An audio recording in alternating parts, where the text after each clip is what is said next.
Hey everyone, how's it going? It's that time of the weekend. It's the Orange and Black Insiders Bengals podcast. I am Anthony Cosenza, and I'm joined by a very special guest this week.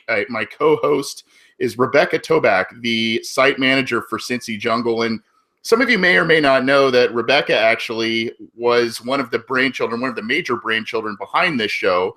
And I'm a little ashamed that it's taken us this long to get her on the program, but we are very happy to have you on, Rebecca, and thanks for all the work that you do for the site. Great stuff. We all look up to what Cincy Jungle does and all the news that they provide. How are you doing? I'm doing great. Happy to be here. Finally, it's taken some time. Been too long. I apologize.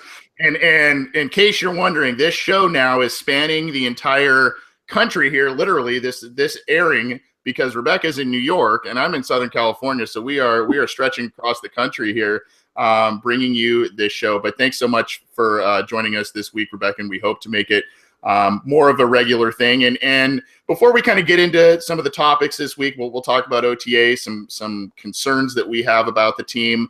Rebecca and I are going to talk about the schedule as well. For the Bengals, and maybe predict some wins and losses, some concern areas there, some differences that we see as the calendar sits now in June as opposed to maybe March and April before the draft. But just a couple little news and notes. Keep your eye on Cincy Jungle, not only for the content of this show. This program is streamed there, but also the writers and Cincy Jungle has gotten some access recently to Marvin Lewis and AJ Green. There's some interviews coming up on the site there and some other material. I don't know if you have any comments or any other insight on that, Rebecca, that you want to share.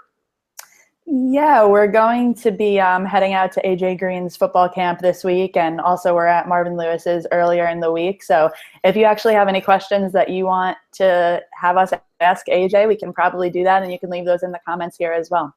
Yeah, and as you know, we broadcast this show live every episode through YouTube, and it's also streamed on Cincy Jungle. We also splice up the stuff and put it out on YouTube, on SoundCloud, on iTunes, all of that good stuff. So check us out, download it. But while you're downloading this program, also definitely check out some of that stuff that's coming up on Cincy Jungle. And as Rebecca mentioned in our live YouTube chat, for those of you who are joining us, feel free to leave a question, not only for the upcoming interviews that she referenced later in the week, but also at the end of this program, if time permits, we're gonna try and get to some fan questions about the Bengals and what's been going on so far in OTAs and all of that. So, Rebecca, you and the CJ crew have been putting up quite a bit of information and whatnot on Bengals OTAs. They've been going on for a couple of weeks now. I guess overall impressions from things you've seen, heard, read, and reported on, based on, I know this time of year it's a little tough. You know, they're in shorts and it's not huge contact drills and all that kind of good stuff. But, you know, there's still a lot to witness. Apparently, one thing that I thought was interesting that I read on Wednesday was Chris Collinsworth, the former Bengal, was at Bengals OTA sessions and had some good praise for Andy Dalton and Joe Mixon. So thoughts on that? Thoughts on maybe some other things you've seen and heard and reported on through OTAs? Yeah, I actually think it's really great that Chris Collinsworth was at practice on Tuesday. Tuesday was the second of 4 practices this week and the only one open to the media. So it's possible that other, former Bengals and people in the area have been coming by at practice. And there's also a few intern coaches they have working with them. But I do think it's really great that the Bengals are trying to move towards embracing their former players and stars who are on the team. And maybe, to me, these guys are free to say negative things about the Bengals when they feel the need to do so. But it is great that the Bengals are taking the time to invite them to come, especially for Chris, who lives in Cincinnati, owns a business in Cincinnati, and really embracing having them. And then also, it's great to have him praising Andy Dalton and especially, in my opinion, Joe Mixon, and kind of getting a national person, even though he does have the Bengals perspective. But now, he is the majority owner of PFF. So that kind of national recognition for Mixon and some positive things to say about him is always good, in my opinion. So yeah, that was pretty good to see this week. Yeah, and everybody at this point knows the thing with Joe Mixon, the history, all of that kind of stuff. it is good to hear Chris Collinsworth come out and actually praise him and talk just about the football aspect. Obviously, not excusing the other incident in his history, but it's good to kind of, for the time being, at least focus on that when he at least currently is staying out of trouble and hearing some good things there. There's, in terms of injuries and guys sitting out, coming back in. From what I know, Drake Kirkpatrick injured I believe his hand or his thumb in an early session.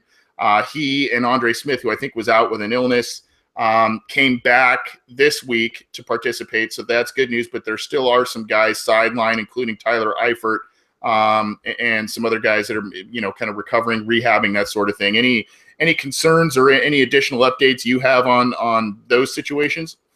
Well, for Kirkpatrick, he didn't get injured in practice. He just got injured in life. Okay. But he is, coming back. I guess he was limited this week, and he says he's not going to rush it back because there's really no need to, which I agree with. I mean, been in the NFL for going on 6 years. Like, you don't really need these OTAs to make or break your season. So it's really the best plan for him to take his time in coming back. But this week on Tuesday, AJ McCarron was missing, so unclear exactly why that was. And then as far as the rookies go, I believe that JJ Dialman is still recovering from his foot injury, which happened like 4 weeks into the college season. So he has not practiced at all yet. And then in addition to that, Brandon Wilson, who was the defensive back, the 6th-round pick, who they traded up for, he is also dealing with apparently a knee injury. It's unclear when that happened, but it's supposed to be minor, and he is expected to try to participate next week for minicamp, but he has been limited and on the rehab field a bunch.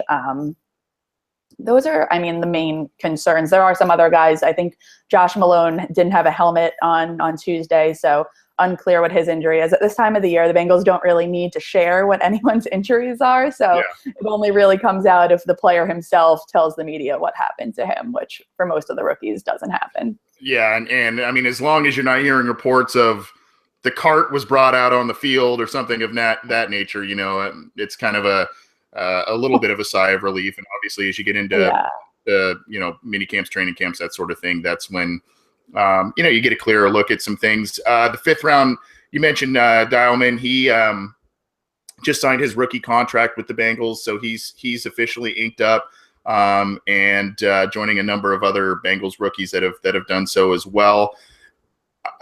Rebecca, there's been a lot of talk of certain concerns and certain issues with the Bengals. A lot of fans got really re-energized in the Bengals after the draft and who they brought in, the talent they got. So a lot of people thought they stole some players especially in the 3rd and 4th round.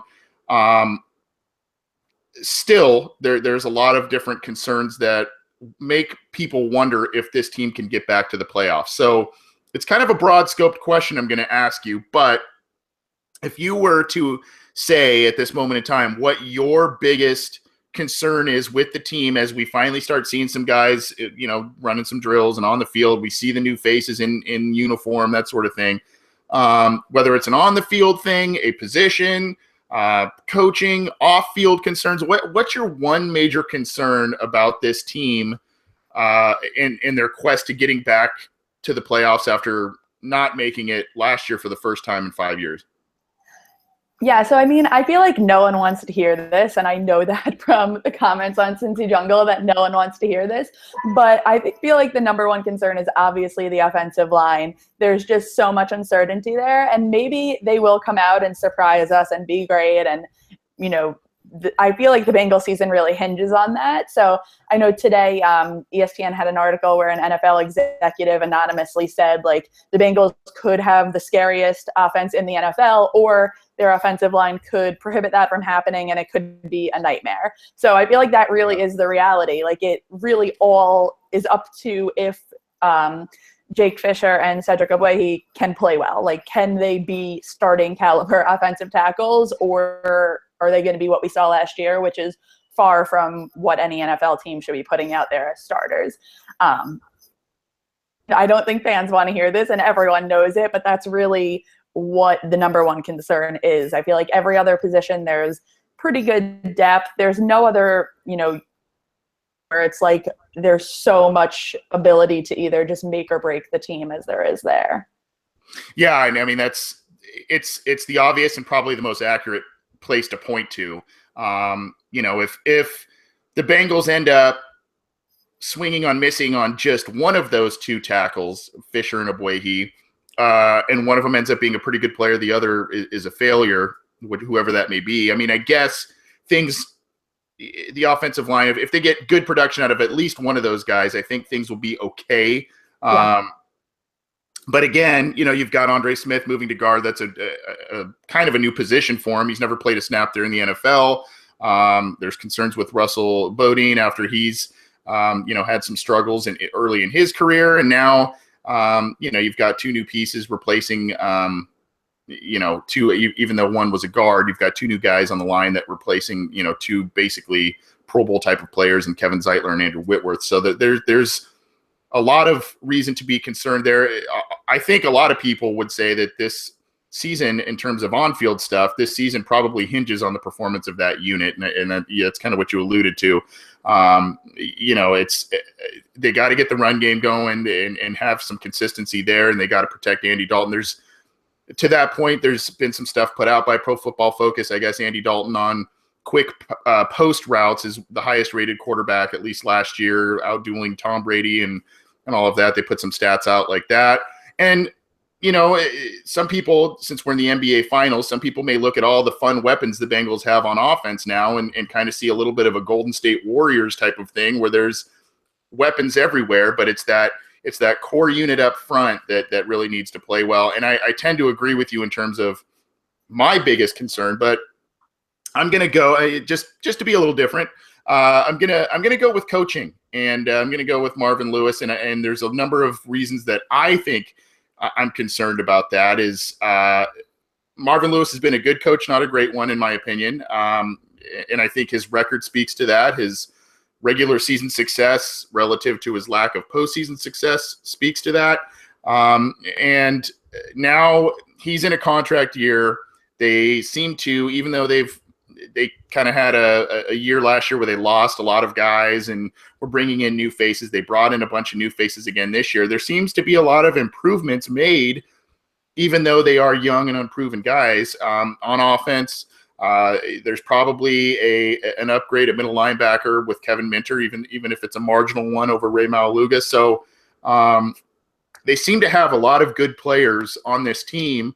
It's a matter of Marvin Lewis being able to corral that talent, letting his coaches put the proper formations and packages together to be successful, not being afraid to play the young guys as he has been inconsistent with in his history as a coach. And if the Bengals make it back to the playoffs, it's kind of the same storyline. Can he finally get over the hump? Will the team have guys healthy enough at that point of the season to get past that playoff hump? And aside from the offensive line, I think Marvin Lewis is kind of my biggest question mark, especially since he's in a contract year. And usually by now, Mike Brown would have probably signed him. Now, I haven't heard too much on it. It seems like Marvin Lewis has made a couple comments here and there. Do you have any other information on a possible extension? I've heard nothing really.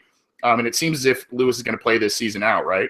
Yeah, it really does seem that way, which is surprising, but also kind of good. I mean, he's mentioned a few times that he wants to have his contract extended, which obviously, but I think it really is in the best case. It really is best for the team for him to not, because I don't think they're ever going to fire him. So it needs to be that he's just on the last year of his deal, so that if it doesn't work out, they can just part ways. There's no one to be fired. He just isn't extended.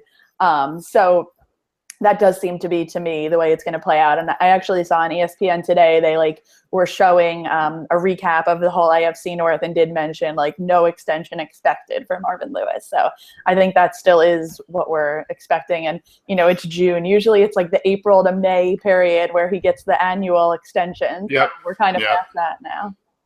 Yeah, and it's usually that I always call it in what I write kind of the rental deal. It's a 1-year extension, a 2-year extension, where it's kind of yeah, you're doing a good job, but Got to see more. Got to see more. Got to see more. And I agree with you. I mean, I think it's long overdue that if it does play out to be this way, where he's going to play, he's going to coach in his final year of his contract without an extension. I think it's long overdue that he kind of has that prove it year, I guess, as a coach. You know, so many players go through that. I think it's a good thing for Marvin Lewis to do so as well. As I mentioned to the listeners, we've already got a couple of questions that I've seen in the YouTube chat. Keep sending those our way. We're going to try and get to those at the end. There is one I want to ask you about right now, though, Rebecca, because you mentioned the offensive line being a concern for you. Mr. Blaze 187 in the YouTube chat said Cedric Ogbuehi did not look strong enough to anchor. I'm assuming he meant last year. Do you see this changing? Now, you're definitely a social media guru, especially compared to me. And from what I do follow Cedric Ogbuehi, and from what I've seen, he's been taking some off-season workouts, not at practices, his own workouts pretty seriously, and maybe even toning up a bit. But obviously that's a concern. Do you think that that's something that we can expect to improve based on workouts, based on things that maybe you've seen and heard? Yeah, I really do think that the strength is something that we can expect to improve big time, especially because this is his third offseason now with the team and the first that he's actually working during the offseason. So the first offseason recovering from an ACL tear, second offseason had a sports hernia, then broke his toe. So like this is the first year where he's actually healthy, actually working out all offseason and getting stronger. And like I feel like that's just such a big thing for him, has been not being able to do the strength training during the offseason. That's just so necessary for players, especially linemen, both offensive and defensive linemen. But I do, I'm very into his Instagrams. He has posted a lot of like really intense workouts, like him pulling people across gyms, and he's working out with like MMA trainers. So, and Jay Glazer actually who works for Fox Sports, he has like an MMA gym in LA, which Whitworth is actually also working out there. So I feel like he's in pretty good hands. And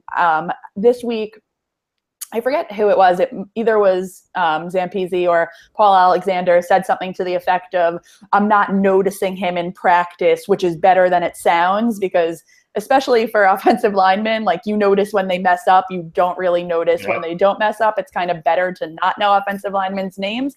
So I feel like that was, kind of the first that we've really heard about how he's doing, and not noticing him really is a good thing. So yeah, that's a great comment by Alexander. And Alexander has his criticisms from fans, playing favorites with certain players, and maybe some other guys didn't develop. I will say this.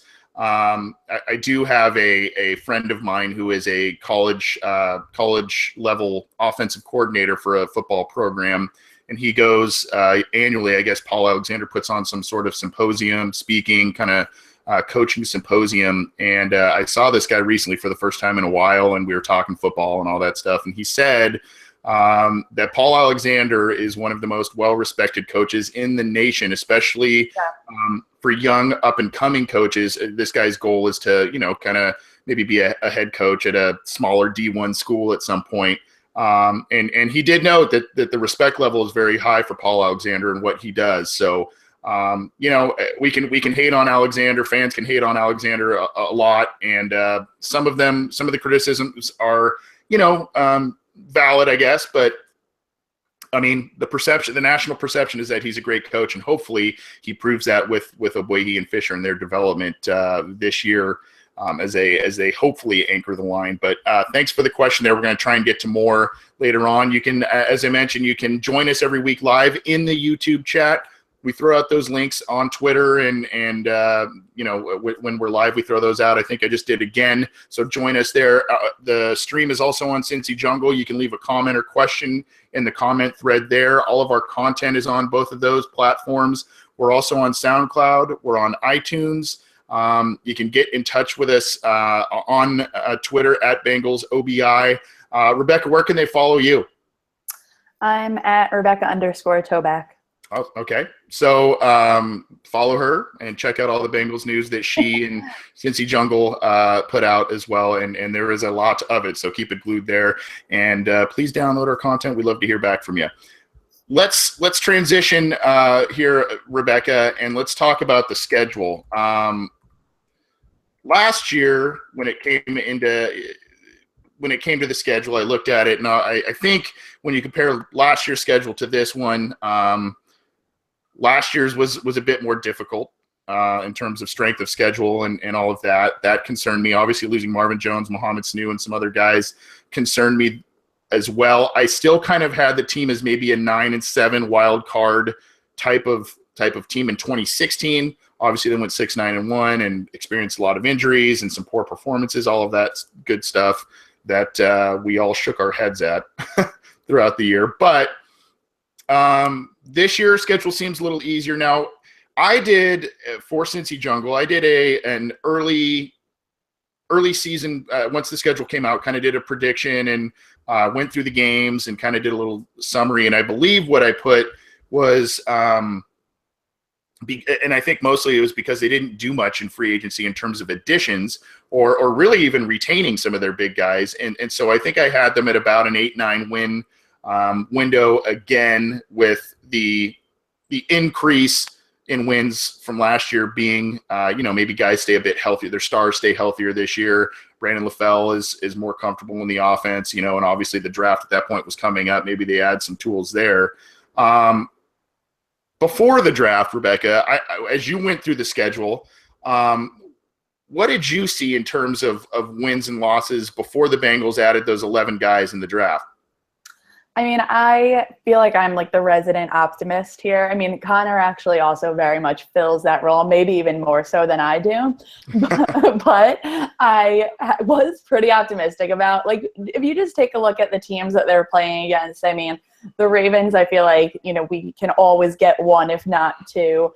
And then just like going through, I feel like there are a lot of things that played into the team's favor. So I felt like 9 wins was really possible even before the draft.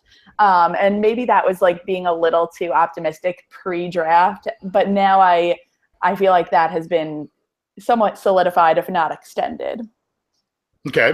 And yes, you are definitely more optimistic than I am, and kudos to you. I almost feel sorry. We have an internal little chat that we use for projects on Cincy Jungle and stuff. And when I'm not a popular guy on Sundays and Mondays when I talk in that chat room, because I'm a little bit of a knee-jerk reaction guy, and sometimes my Twitter lights up. And, I obviously get angry, and then 2 minutes later, I'm like, oh, well, I just put my foot in my mouth, so oh well. But I was kind of with you in that 8-9 win range, but again, it was, you lost a couple of guys, you didn't do much in free agency, and then all of a sudden, like I mentioned at the beginning of the show, the Bengals add these guys, and there's almost this reinvigoration of not only the fan base but of the team. And you got guys like Georgia Loke on Twitter saying, these guys, even though it's on shorts, these guys can play. These rookies can play. They're fast, and that's what they wanted to bring. They wanted to get younger, faster, more athletic, and I think they definitely did that in the draft. So now we look at it. I guess we can kind of briefly go game by game, if that's okay with you, and talk about a little bit of maybe some of the games that concern you the most, all of that kind of stuff. The Bengals open at home against the Ravens, and it's the first time, gosh, in what was it, 3-4 years, I think, since they've had a home opener? 2009. Yeah, so it's been a while. They open at home against the Ravens, and that's the team who they pre-Andy Dalton and into Andy Dalton's first couple of seasons, they kind of had a lot of back and forth, and even in Baltimore's good years, Lewis still kind of would sneak away with a win. But lately, it's really been a lot of the Bengals taking some good wins and sweeping a couple of season series. So how do you see this one playing out, the season opener at home against the Ravens? I feel like the team is going to be super excited to come out week one and finally be at home. I mean, for some of the younger guys who have just joined the team, they don't realize that Andy Dalton and AJ Green have never played week one at home. So I feel like for them, they should be like super amped up, ready to go. The Bengals have done pretty well in week one for the last few years. I feel like they've won week one for at least the last 3 years in a row, maybe the last 4 years in a row. So I do feel like, week one they have in the bag, especially against the Ravens, who they've won, I think, 6 out of the last 7 games against. Yeah. And then also, the hype of week one being at home. Yeah, and that's a crazy statement to think about, that Andy Dalton and AJ Green have never opened the season at home. I mean, that's just, I mean, I know they're not super long in the tooth, but I mean, they've been on the team for a while. That's crazy to think about. I tend to agree with you. The Bengals tend to play, even though it can get ugly at times. Sometimes it's a big shootout where it's crazy plays, the Hail Marys at the end. And I remember it was the 2015 season. I think it was week 2 or 3, that crazy game that went back and forth, and the Bengals pulled it off. I always write, expect the unexpected when the Bengals and Ravens play, because some weird stuff happens. But nevertheless, I tend to agree with you. I think that's a win for the team, and I do think that they pull it off. Now, this is where already week 2, we're already talking about some where the schedule gets really funky. Yeah. 5 days later, they take on the Texans. They are at home, but they take on the Texans, a team that they have struggled mightily against. In basically since Andy Dalton's been there. I think he's got like a 1-5 record against them, or something of that nature. Yeah. And it's coming off a short week against a division, the probably a hard-fought physical game against a division rival. Then you're going up against another great defense. Does this one concern you?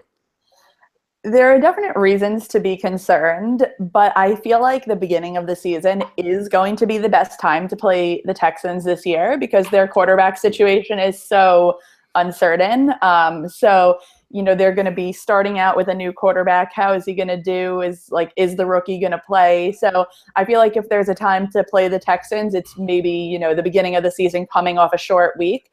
But then again, like last year, Carson Wentz, won the first 5 games in a row that he played, which was largely because, NFL teams just didn't know how to prepare for him as a new starter. So there's always throwing that kind of thing into the equation too.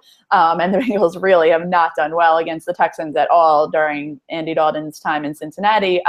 So there's definite reason to be concerned, but I still think that this has to be a win. I'm pulled in 2 completely different directions here. And I totally agree with your statement on this is a great time to play him. Great time to play him because of the quarterback situation, and they'll be figuring stuff out. And usually, if I remember correctly, Houston's a team that really starts to build steam as the middle and end of the season comes around. And ironically, I think the only win Andy Dalton has had against the Texans was in Houston. I believe it was in 2014. So, that's kind of an odd one. I guess, oh boy, I don't know what to take on this one. I'll say a loss. So I got him at 1-1. You got him at 2-0. Then, oh boy, then they go to, a week and a half later, they go to Green Bay and play the Packers. And, this one's interesting. I actually might. There's a chance I might actually attend this game. Me too. I'm going to try really hard. We got to link up if we got to link up if we do.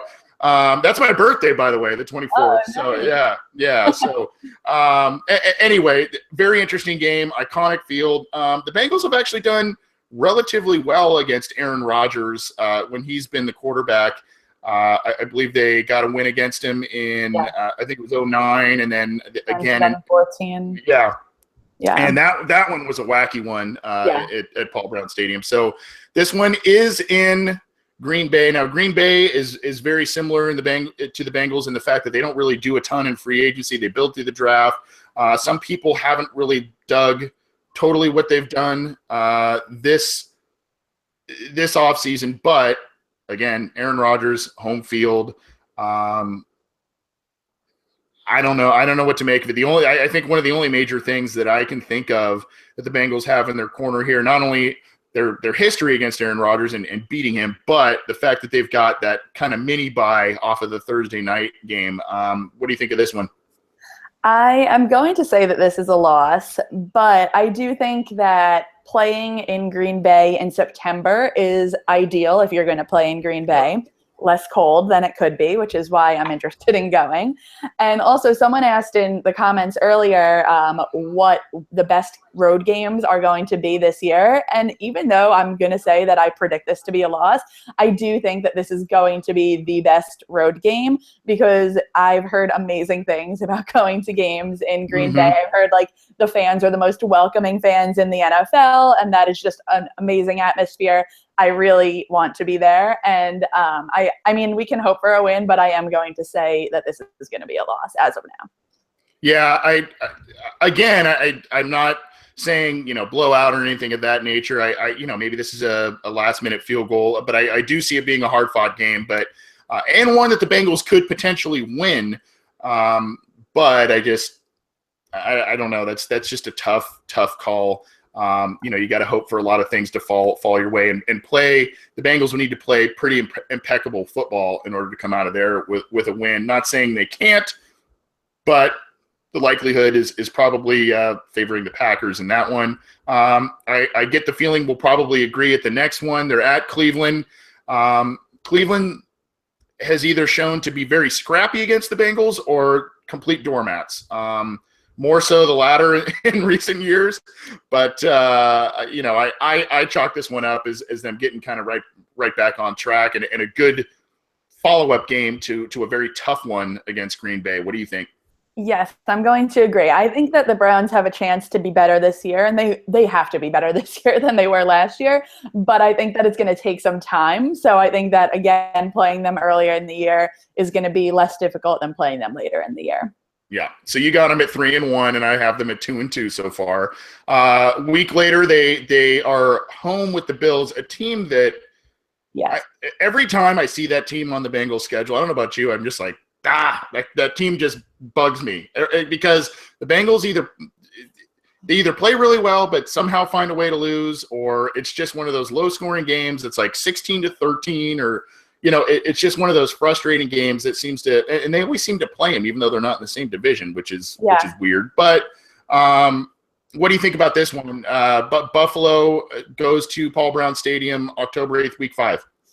I do not have high hopes for Buffalo this year. I just don't see it working out for them. I think they're not even going to get Macklin. He left there today after all their players tried to claim, oh, he's ours. He's already signed. We're signing players every day. Like, no, you're not. He's not coming to you. I think he actually is going to go to the Ravens, where he is right now. And I think that this should be a win. I think they also have a lot of quarterback questions. They have a new entire coaching staff and GMs and scouts. Like, literally the entire front office is turned over. Sounds like chaos there. I think the Bengals have this.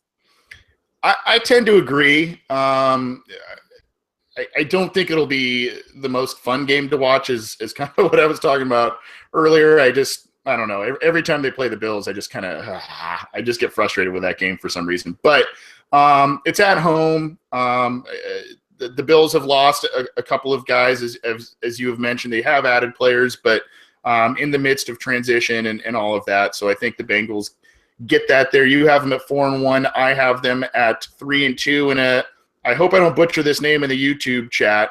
Amunkalakas has week 4 Browns. The Bengals go 4-0 and they beat them 34-18. And then week 5, he's got them 5-0, 28-17. So he's got them off to a pretty hot start there. Then the Bengals have the bye week, and there's not really much to talk about with a bye week, but I do want to ask you this. Are you favoring the fact that the bye week is earlier in the season? Do you wish it was later? Because after they've got a pretty decently tough stretch of games, and a bunch in a row, obviously. So, do you have any reservations about it being so early in the season? I think it's okay. I mean, week 6, it could be worse. It could be week 4, Yeah. which it was a few years ago. But I'm more concerned about the bye week being before the Steelers, because the Steelers are next, and the Bengals do not play well when coming off a bye. I think it's like an absurdly bad record that they've had for the last 6 years of coming off the bye. So I don't really mind the week 6 bye, but I mind the week 6 bye followed by week 7 Steelers. Okay. And I love that you brought up the bye week thing, because that you're playing right into my points, Rebecca. I love it. I love it. Marvin Lewis is always, I talked about my concerns with Marvin Lewis. He's not good off the bye. And then I gave the Bengals a loss against the Texans. Marvin Lewis is not good in prime time, whether you believe in that or not. Those are 2 areas where, and 2 critical areas that a coach should be capable in. And Marvin Lewis has proved not to be so. And then after the bye, like you mentioned, it's not only do they play the Steelers, they go to Pittsburgh to play the Steelers. And ironically, I mean, the Bengals have fewer than double-digit wins against Pittsburgh in Marvin Lewis's now 15 years as head coach, which is staggering. I think they have 6 or 7 wins against him or something like that. But and then 3 of them are they've won 3 times in Pittsburgh, maybe 2. It's terrible. It's not going to be. It's not going to be good. Yeah, I don't understand that one. But so it's not terrible weather at this point. I mean, it's mid to late October. It's not terrible weather at this point in Pittsburgh. But one of the things that does play into effect anytime you play at Heinz Field is the kicking game, because the field is usually torn up. Kickers always complain about that field. So two good defenses, a lot of explosive weapons also for both teams. Going to be interesting to see. It's going to be interesting to see if Joe Mixon is getting a lot of carries in, a lot of comparisons of Joe Mixon actually go to Le'Veon Bell, which is also interesting. But I have this as an L. I don't know about you. Yeah, I mean, the probability just is not in the Bengals' favor to, say that they can win. Yeah. So I think we're in agreement there. Then they play the Colts in a very interesting game, and it's at home. The Colts tend to play better, obviously, in their dome, at home, and they also are a streaky team. And anytime Andrew Luck is in there, he's kind of the comeback kid.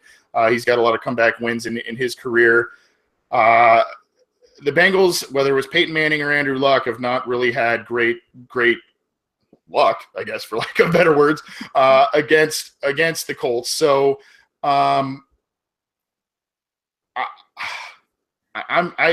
this one's a coin flip one for me. What about you?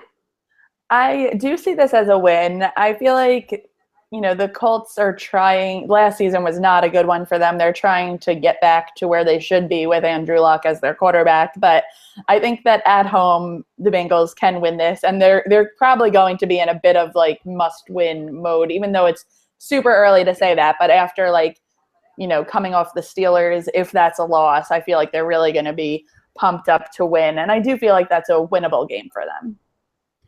Yeah, and it's a stretch of games where, your first, 1, 2, 3, 4, 5, 6, 7, 8, 9, 10, 11 of your first 12 games are against AFC opponents, which, obviously the Bengals are going to play more AFC opponents anyway. But, when you're, like you said, with so many AFC opponents in how that playoff picture plays out, they're going to need to make some waves there.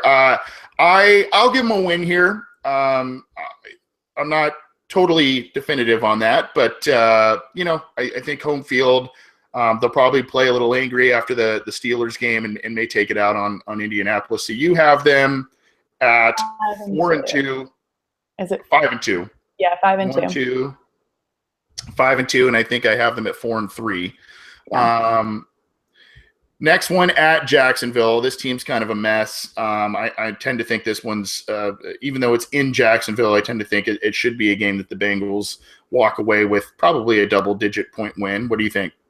Yeah, I agree. I do think that the Jaguars are going to improve this year. I feel like everyone says that every year, but they should improve this year, and their running game will be pretty scary. But I think that this should be another win for the Bengals.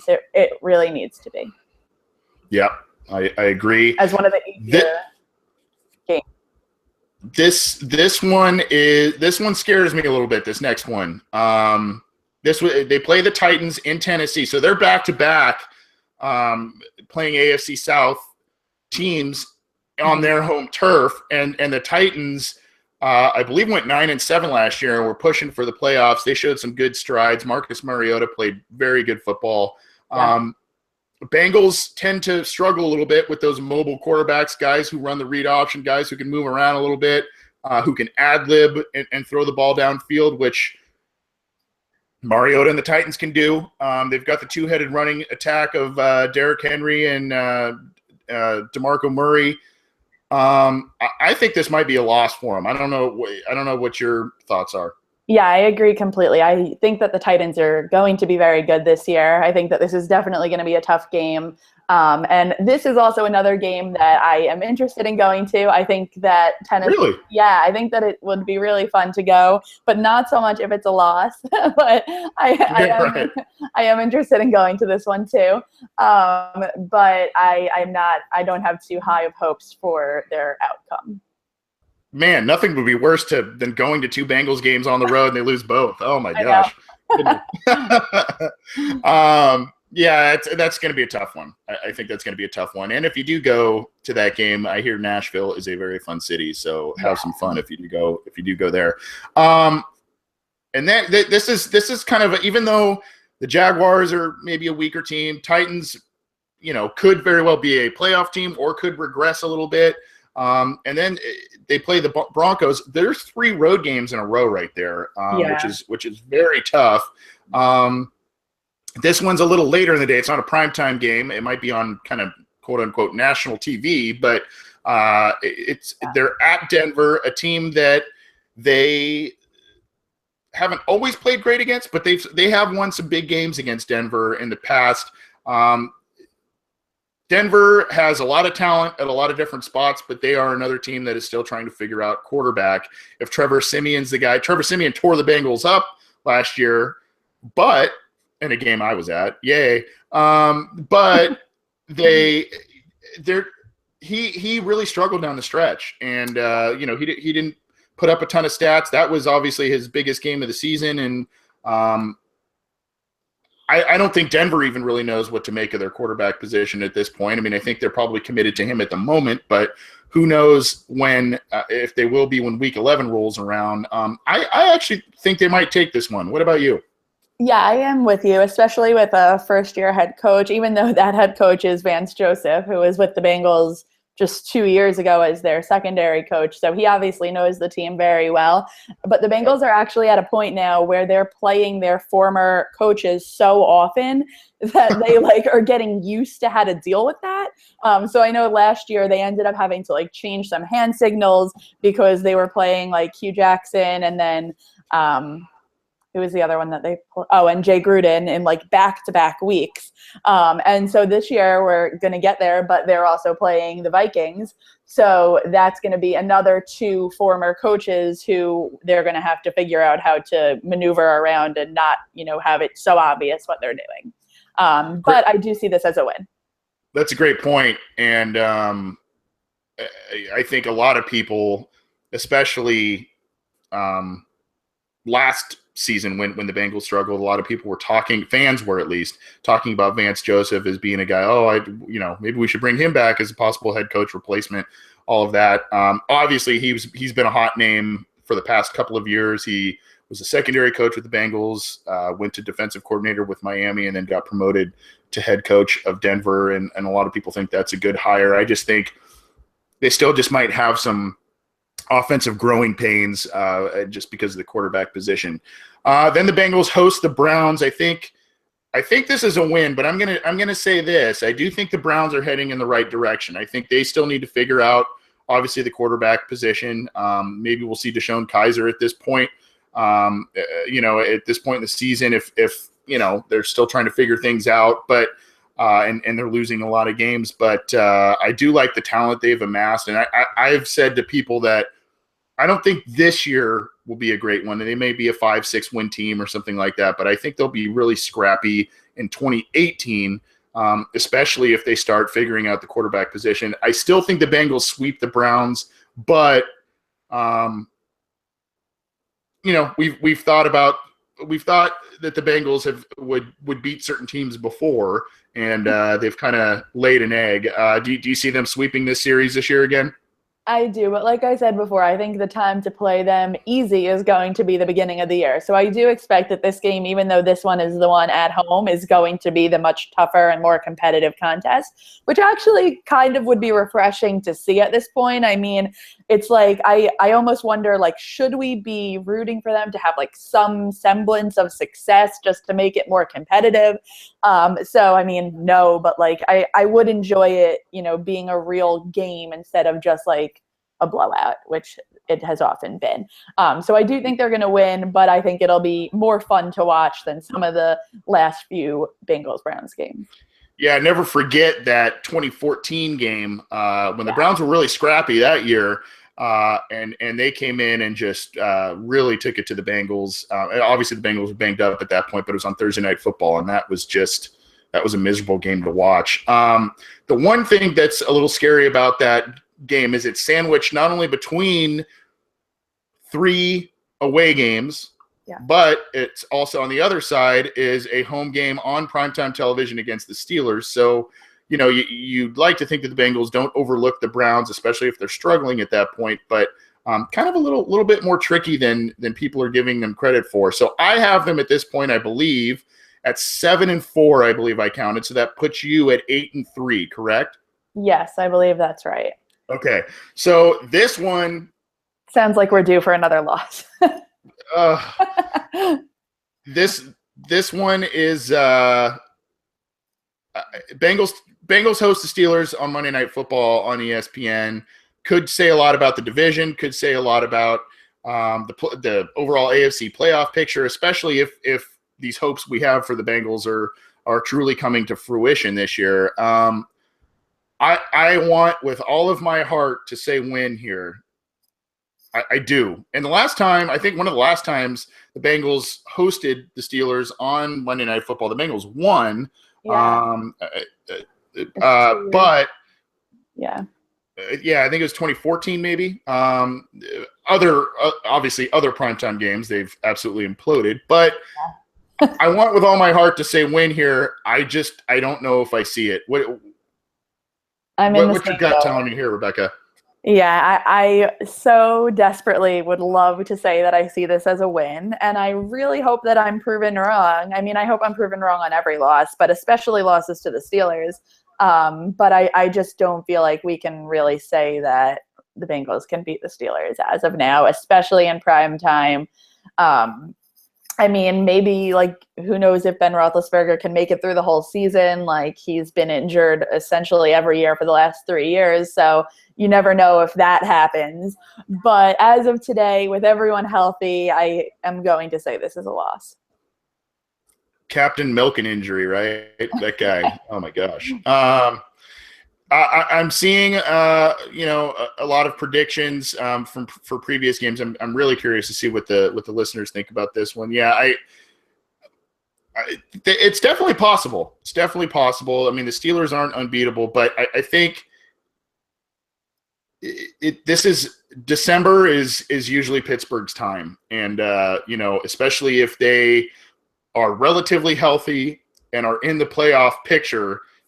They just have that killer instinct, and unfortunately, the Bengals haven't always shown that under Marvin Lewis. And even if the Steelers are hovering around 500 at the time, and they have a shot at the playoffs, and they know that a big win against the Bengals would help propel them to do that, they're going to play them tough. And unfortunately, a lot of Steelers fans will be in attendance at Paul Brown Stadium because they are fair weather fan base travelers. That's what they are. So, okay. So you have 8-4.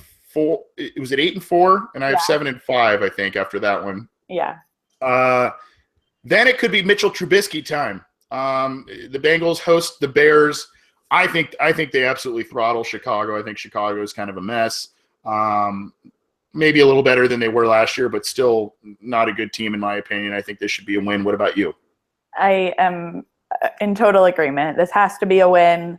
It's going to get more tough again as we get down from here. It's going to be coming from a tough stretch. So yes, this needs to be a win. I think the Bears are still in chaos, and maybe I'm not even confident they'll be better this year than they were last year. Yeah. Well, yeah, you could be right. Oh man. Yeah. That team, that's kind of a mess of a situation.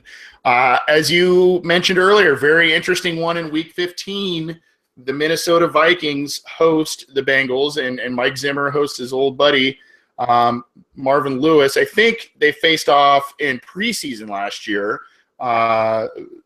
Vikings are, and again, another one of those teams that has a lot of talent in a lot of places. Unfortunately, their quarterback situation is a little bit in flux, and I say unfortunately because of what happened to Teddy Bridgewater, and he seems like a really stand-up guy, and I don't wish that kind of thing to happen. That big injury that happened last training camp on anybody, especially a good guy like him. But I don't know that he's going to be ready to play immediately. Some people think he might not even play this year.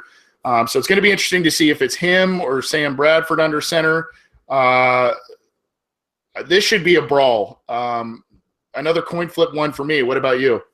Yeah, I think that this is going to be a really tough one. I also am in agreement about Teddy Bridgewater. I really like him. What happened last year was terrible. And I did see that. I think he's been cleared to run left to right. So he's making some progress, but I don't know that he's going to be playing this year. So we'll see on that.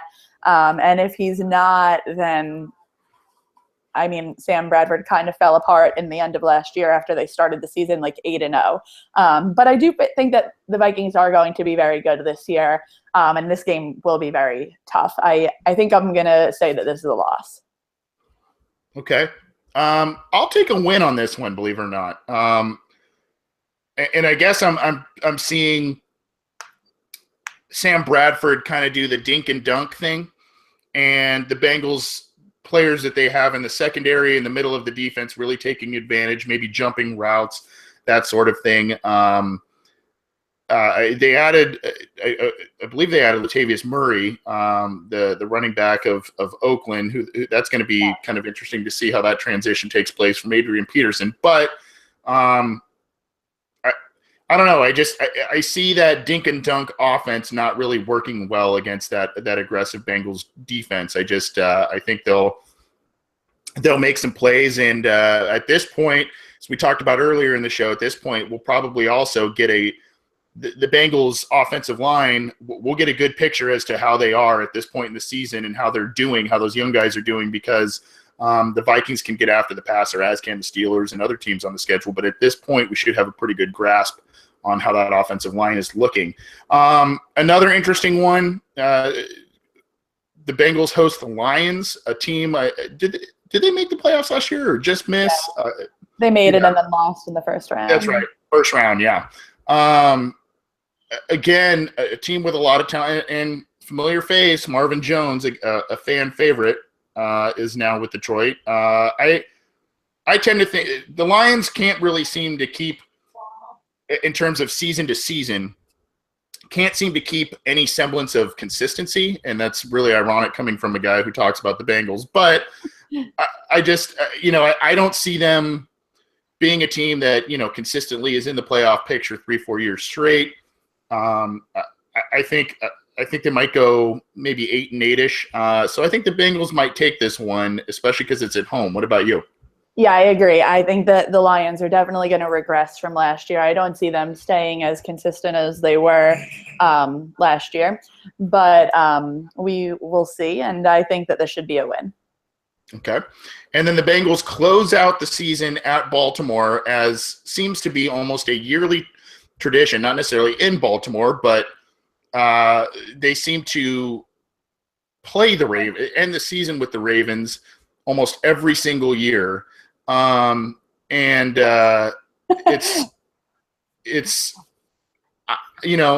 sometimes it's a meaningless game like last year where a lot of guys are injured and both teams are kind of out of the playoff race. Sometimes it's both teams that are going to the postseason. Sometimes it's one team that is kind of doing a gear-up game while going into the postseason. I don't personally see the Ravens as a playoff team this year.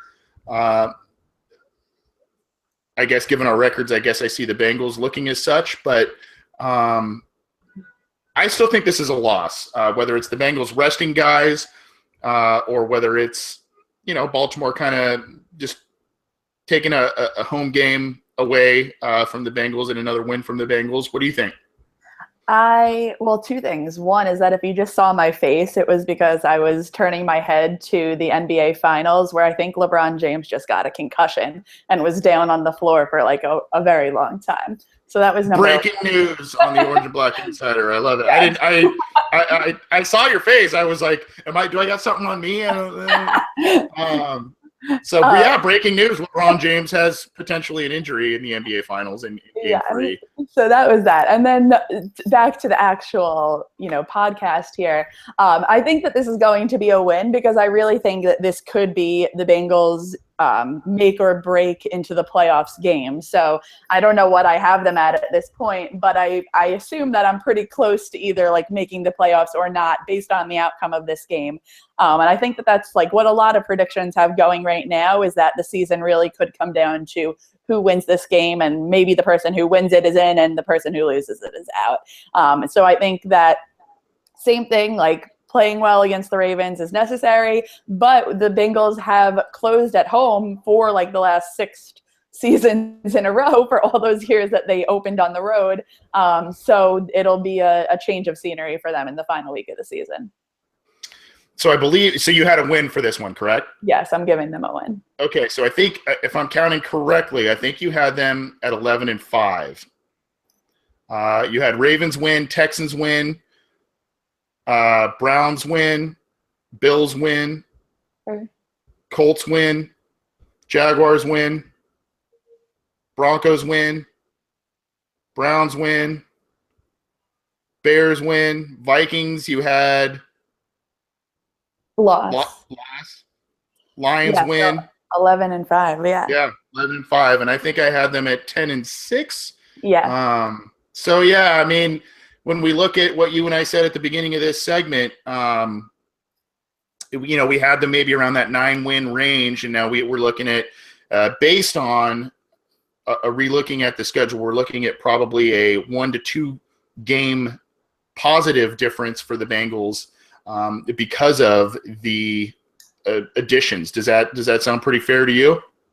Yeah, I think it does. I think that the Bengals are on paper better today than they were at the end of last season with all these rookie additions, though it really hinges on them actually playing the rookies. So like, I feel like every offseason we get so excited about these rookies and all the potential, and then they don't play. So I do think that this year really is going to be different in that the rookies largely are going to play. Like I think Mixon is going to be a heavy contributor. Ross is going to be a heavy contributor. And then the Jordan Willis and Carl Lawson both should be very heavily used in a rotation. Neither of them is going to start, in my opinion, but they are going to see the field. Right. And so I think that if these guys actually play, which they should, if their projections turn out accurate, then the Bengals really should be better this year than they were last year. I agree, and I agree especially with those 4 rookies you mentioned. And we talked about Marvin Lewis and his contract earlier. Maybe that plays into it. Maybe he's kind of like, I'm going to push the chips to the center of the table, and these are exciting guys. We drafted them for a reason, and if he really wants to stay in Cincinnati and coach for another contract, he's going to have to play some of these young, talented guys. And hopefully that the potential and the upside matches the production if they do get the extensive time that we hope for. Good stuff, Rebecca. Appreciate your insight. What listeners, what do you think the Bengals are going to do in terms of record? Take a look at the schedule. Listen to what how we broke down the schedule and make your own predictions. I see a couple of people that have the Bengals in the YouTube chat winning quite a few games, maybe even more so than the 10-11 that Rebecca and I had for Cincinnati, which would be interesting if the Bengals can rebound that nicely and maybe even double their win total from the year prior. That would be a very nice welcome surprise. You can catch this show, as I mentioned earlier. You can catch this show on YouTube, SoundCloud, iTunes. It's on Cincy Jungle, so check out all of the content there. You can get in touch with us via email, theobinsider@gmail.com. We're on Twitter @BengalsOBI. Rebecca is on Twitter @Rebecca_Toback. Is that correct? It is. Okay, and I'm at CJ_Anthony_CY, so get in touch with us, get in touch with the show. We appreciate all the support you guys have shown us so far. Last chance to get your questions in. There were a couple I saw earlier, Rebecca. I'm going to try and scroll through them. We did catch a couple of them. Nick Mark said, well, you talked about the best away games to go to, Rebecca. What do you think, now that we look through the schedule? Nick Marks asks, what's the best home game to catch this year based on the schedule? Well, I mean, I just encourage everyone who can to go to the Steelers game. I mean, like every year, there's like so many Steelers fans there, and it's embarrassing. I mean, it should be embarrassing for Bengals fans to see that many Steelers fans in your stadium. Like, we need to be the ones filling up the seats there. If I lived in Cincinnati, I most definitely would be there. Maybe I'll still be there, but I encourage everyone to go to that game.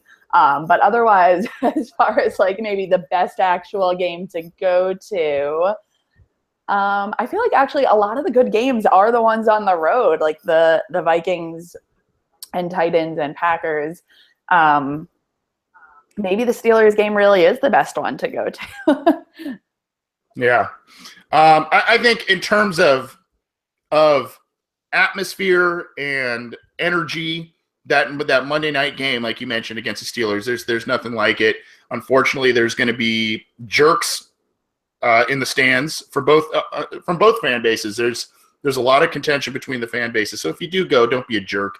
But that, in terms of energy, I would totally agree with you. If you're going to the stadium and wanting to expect a win, that might not be the best game to go to. I think if you're looking for maybe fun and points and potentially a Bengals win, I think their hosting of Indianapolis and Detroit could also be very fun games. And though they play the Colts somewhat often, it's not an every year thing.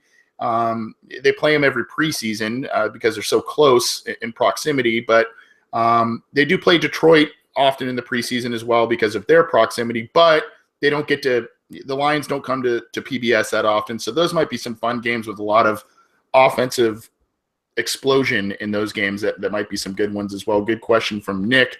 I saw another about Shields. Yeah, go ahead. I don't know who it was from, though, so maybe this is the same one you're looking at. But I saw someone was asking if we think Eifert is going to get extended before the season. Exactly, yep. That's where I was going. Yep. Okay, great. So, I do think that either Eifert or Burfict, maybe both, will get extended before the season. I think that those are the two players to be watching for as guys with potentials to get extended this offseason. And typically it's around this time, kind of when the Bengals break, because like next week is mini camp, then they're gone until training camp. So there's about a month there where the team is just kind of hanging out. And I think that time from, kind of the end of next week to the end of July is when we can hope to see someone extended. So Eifert, Burfict, I would say that Burfict is more likely to be extended this offseason than Eifert because the team has so much power with Eifert. If they want to franchise tag him next year, if they were to do that, he would get like $9 million, which is like just about what he would probably get on a new deal, if not less. So it really might be in their favor to just franchise tag him next year. But Burfict, I think, is really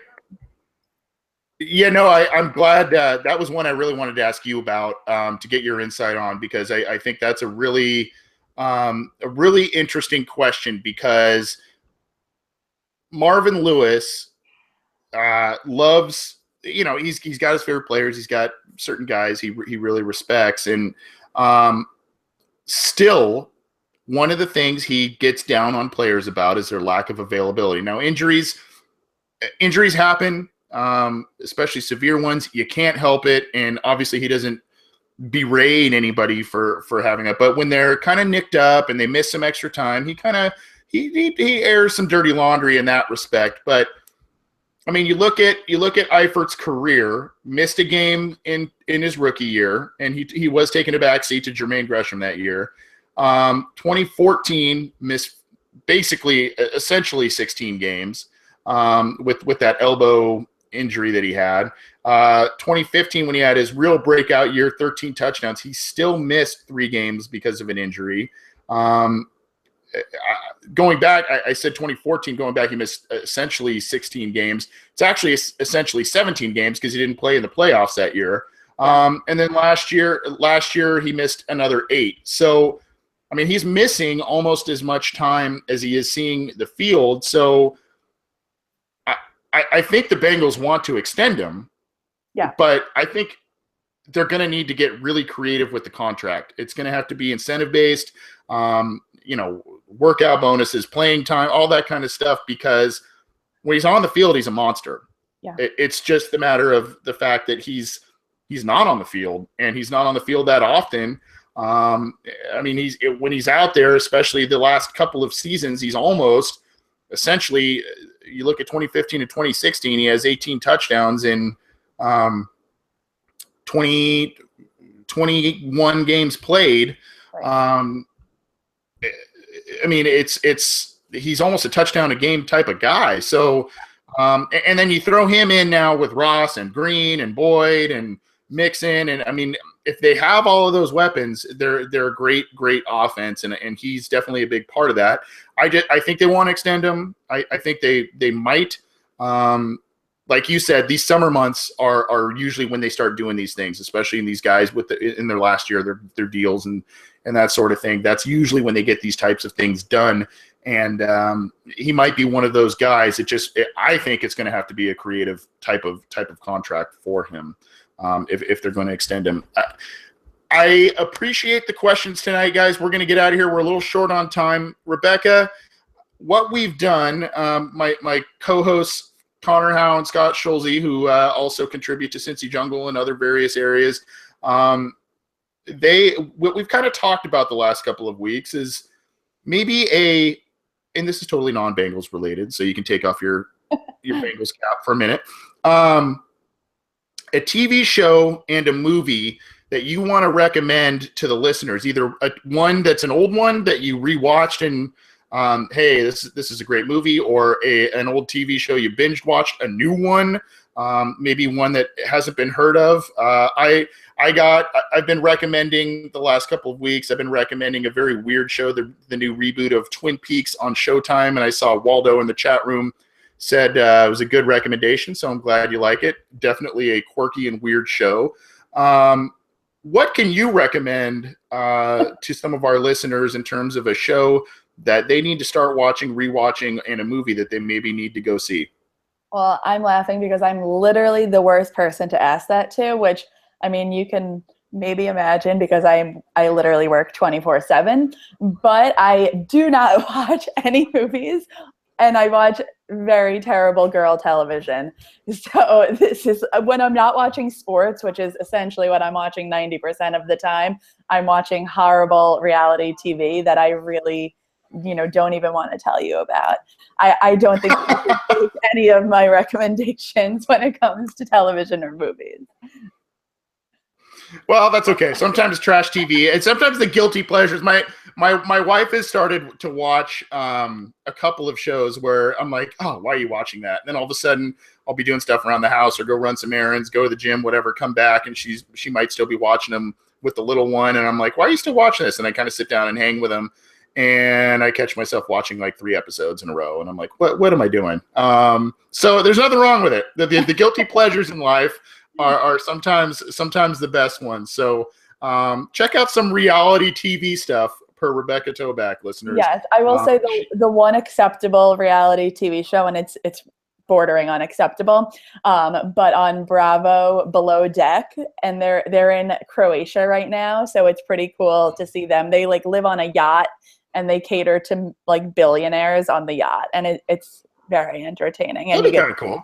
Yeah, that'd be kind of cool. I mean, but really, especially you should not if you got that yeah, especially for those of us that have that champagne taste, beer budget type of thing. You know what I mean? You can really get into it. Imagine. Well, yeah, Rebecca, thanks so much for jumping in tonight. We'll have you on again soon if your schedule permits. I know you're a very busy woman, and thanks for everything that you do for Cincy Jungle and for supporting this program. We really appreciate it. Yeah, thanks for having me on. That was fun. Absolutely. Again, this has been the Orange and Black Insider. Rebecca Toback, from the site manager from Cincy Jungle, joined us. I'm Anthony Cosenza. You catch the show. I've said it a couple times, but please do YouTube, iTunes, SoundCloud. We're on Cincy Jungle. Get in touch with us on Twitter. We love to hear from you. We love all the support we've received from the listeners and all of the live viewers that we've received especially over the past handful of months. We've received quite a few. So keep logging in, and we'll keep bringing you content. Thanks for tuning in. We'll see you next episode.